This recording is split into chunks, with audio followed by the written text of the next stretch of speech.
Bonjour à tous, aujourd'hui je vous montre comment je change ma pompe à insuline. Donc pour cela, j'ai toujours la petite boîte donc, où je mets les aiguilles et qu'ensuite je rends à la pharmacie dès qu'elle est pleine. Ici j'ai un spray qui permet en fait de fixer la pompe, même s'il y a déjà de l'adhésif, mais il faut savoir qu'on peut aller sous l'eau avec, donc se doucher. Et c'est grâce à ce spray, il est très efficace. Ensuite, j'ai la petite biceptine, voilà, qui permet de désinfecter. Ici, donc c'est l'insuline. Donc moi, je suis sous FIASP.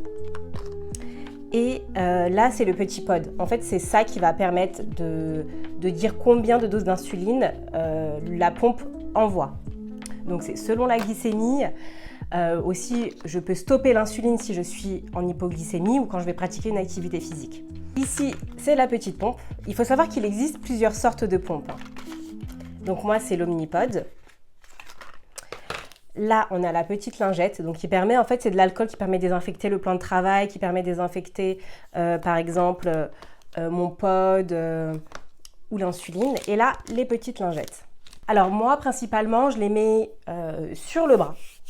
Il est possible aussi également de le mettre sur le ventre, de le mettre sur les cuisses, de le mettre en haut, tout en haut de la fesse. Donc moi, c'est vrai que je fais d'abord, je mets souvent mes pompes au niveau des bras. Donc là, je vais commencer par me désinfecter. Donc je prends la lingette. Franchement, c'est super facile à gérer.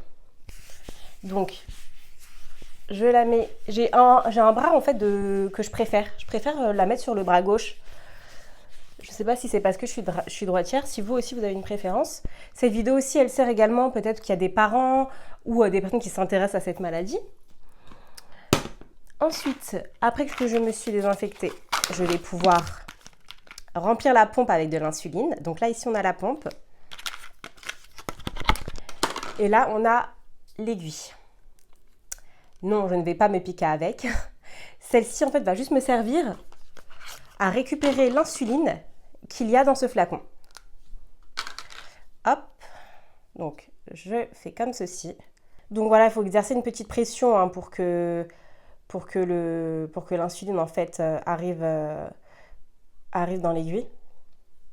Voilà, on peut avoir, là, j'ai pas de bulles, mais on peut avoir des grosses bulles et il faudra les éclater. Voilà, en faisant comme ceci. Là, par exemple, il y en a une. Et du coup, je ne sais pas si vous la voyez. Donc, ma seringue est prête. Ensuite, je vais la mettre juste ici. Et je vais activer le pod. Donc, elle sonne pour dire qu'elle est activée. Ensuite, celle-ci, je vais la refermer. Donc, je ferme et je la mets directement dans la boîte à usage unique. Je prends le pod et ensuite on va pouvoir en fait connecter les deux. Déjà ce que je peux faire c'est que je peux retirer ce cache. Bon, il est tombé. Là on a le pod qui est activé, je vais juste mettre mon code secret. Là il n'a aucun pod actif, donc configurer le nouveau pod. Là il indique aussi les étapes qu'on vient de faire ensemble. Donc c'est d'injecter la seringue dans le pod pour lui administrer de l'insuline. Donc là ça me demande de patienter. Mais ce que j'aime bien faire en attendant, c'est de me préparer. C'est-à-dire que je vais déjà... là, vous entendez? Là, en fait, c'est l'amorçage qui dit que le pod et la pompe sont bien connectés. Donc, je vais pouvoir prendre mon petit spray qui permet de coller. L'odeur est assez forte. Je viens décoller ma pompe, enfin je viens retirer les sparadraps. Ça, c'est ce qui permet de coller. Plus le spray, ça permet encore plus de le maintenir. Je fais un tour pour le fixer. Je vous montrerai aussi une autre vidéo en fait quand je change de pod en même temps. Parce qu'en fait, il y a une manipulation à faire pour désamorcer l'autre pompe. Là, j'en avais pas. Je rajoute toujours un petit coup de fixateur. Là, je viens refermer ça. Ils me disent que la pompe est prête et ensuite, on va pouvoir l'activer ensemble. Donc là, il y a une aiguille. Je ne sais pas si vous voyez. Et là, on verra l'aiguille. 2. Voilà, moi, j'aime bien être détendue.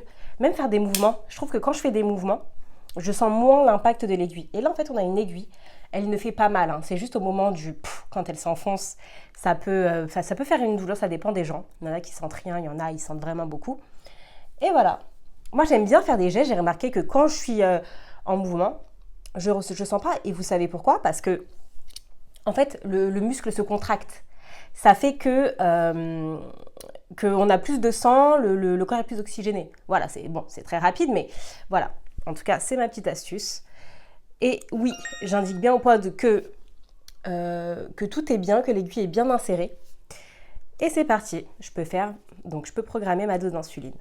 Abonnez-vous à la chaîne. Ici, je parle de diabète, je vous donne des astuces. Je vous raconte aussi ma vie avec cette maladie que j'ai eue depuis que j'étais toute petite. Et n'hésitez pas à vous abonner et à laisser des commentaires si vous avez des questions. À très bientôt.